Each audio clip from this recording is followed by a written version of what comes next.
There's a particular kind of confusion that women in Christian marriages describe to me that is unlike anything else I encounter in this work. It's the confusion of not knowing whether what is happening to you is spiritual or abusive, whether the voice you are hearing is God or your husband, whether submitting is obedience or erosion, whether staying silent is faith or fear. And I want to be honest with you about why that confusion exists. It's not because you're spiritually immature, and it's not because your discernment is broken. It's because someone in your home has learned, consciously or not, to use the language of your faith as a tool of control. To take the words that are most sacred to you and use them to silence you, to shut down questions, to make you feel like your own pain is a theological problem. This is spiritual gaslighting, and today I'm going to name it in 4 specific, concrete ways so that the next time it happens, you'll know exactly what you're looking at. Before we get into this, if this is already landing somewhere specific for you, there are 2 things in the description below. 1, the detox community is a private space for professional Christian women in difficult marriages. And there's a link to book a consultation call with me directly. Subscribe if this channel is new to you and click the like button. Now, let's go. The first way narcissistic husbands use spiritual language to gaslight and control is by invoking divine authority for their own decisions. It sounds like this.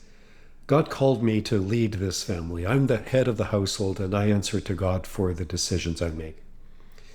As the spiritual authority in this home, this is not up for discussion. Now, I want to be very careful here because I believe in servant leadership, and I believe in the beauty of a husband who genuinely lays down his life for his family and his wife in the way that Christ laid down his for the church. That vision is real, and that is worth holding. But here's the difference between a husband who leads and a husband who controls through the language of leadership. A husband who leads invites your voice into decisions. He may have the final word, but your perspective is genuinely wanted, genuinely heard, and genuinely considered. And you might need to sit down for this. When he gets it wrong, he says so. On the other hand, a husband who uses leadership as control invokes God's authority specifically to close conversations that you've tried to open. The phrase, I answer to God for this, that's not submitted in humility. It's deployed as a wall. It ends your right to speak by outranking you spiritually, and then frames your silence as faithfulness. That's not headship. That is God's name being borrowed to enforce compliance. The second way is the weaponization of forgiveness and trust to erase her memory of what actually happened. It sounds like this. A trusting wife doesn't keep score. Love keeps no record of wrongs. That's in the Bible. So you need to forgive and move on. Holding on to this is a sin. I thought you said you forgave me. Then why are you bringing this up again?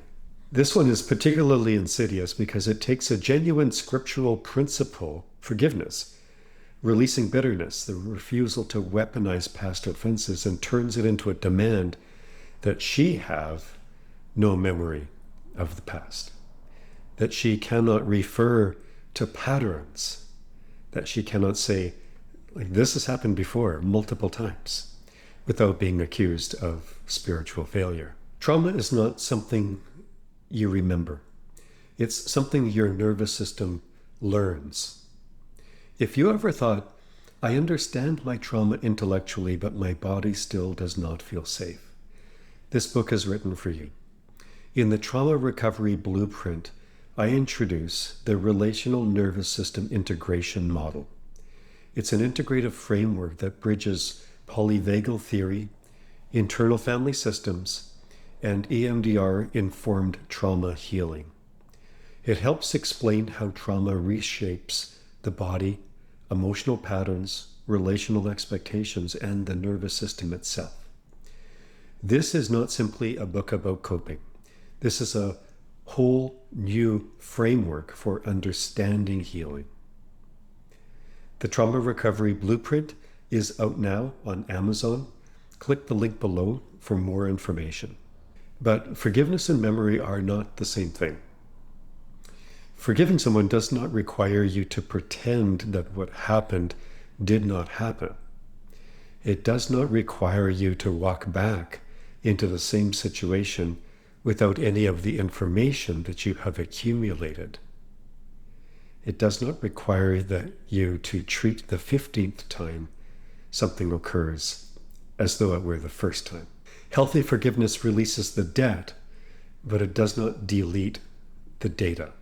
So when a husband uses "love keeps no record of wrongs" to prevent you from referring to a pattern of behavior, he is not calling you to spiritual maturity.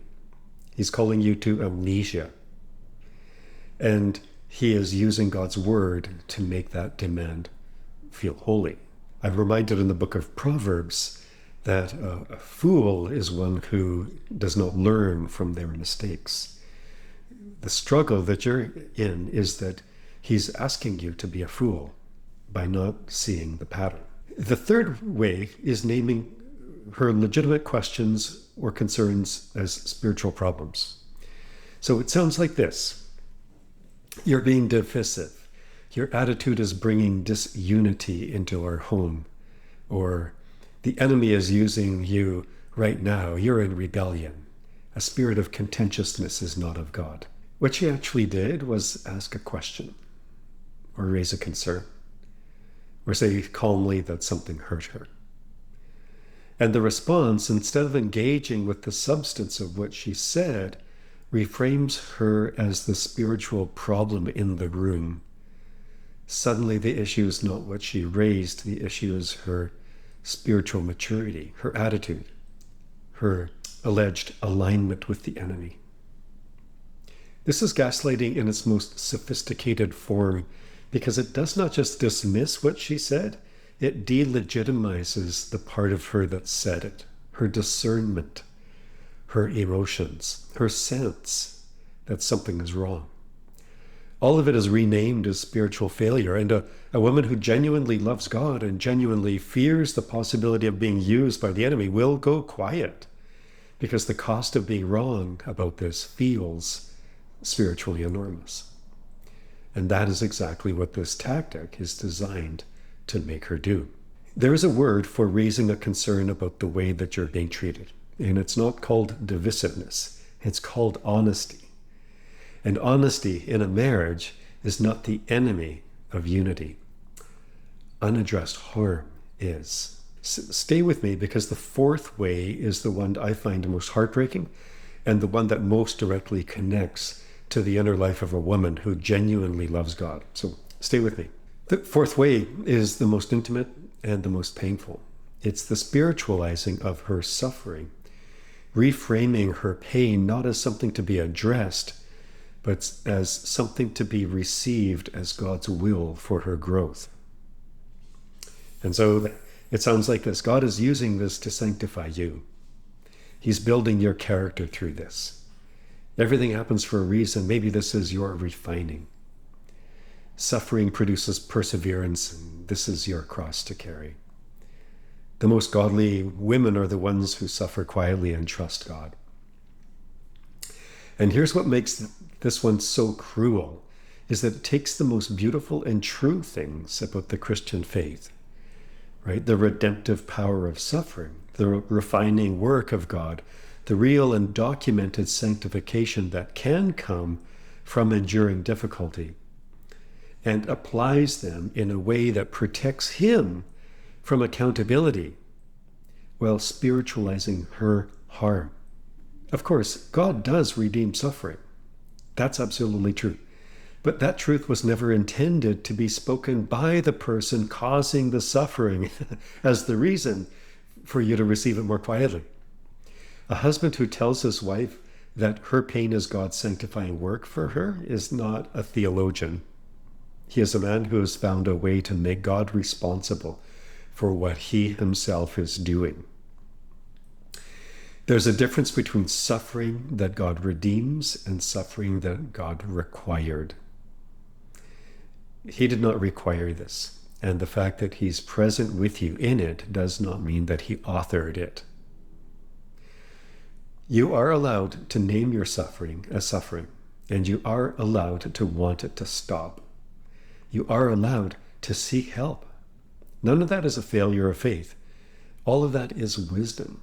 If you recognized your marriage in any of these four patterns, I want you to hear something clearly. The problem is not your faith. The problem is that your faith, your genuine, sincere, costly faith, has been used against you. And that's not a reflection of anything wrong with what you believe. It is a reflection of what happens when someone discovers that the most effective way to control a woman of deep faith is to speak the language of that faith fluently. So naming this is not unspiritual. It is the most spiritually honest thing you can do.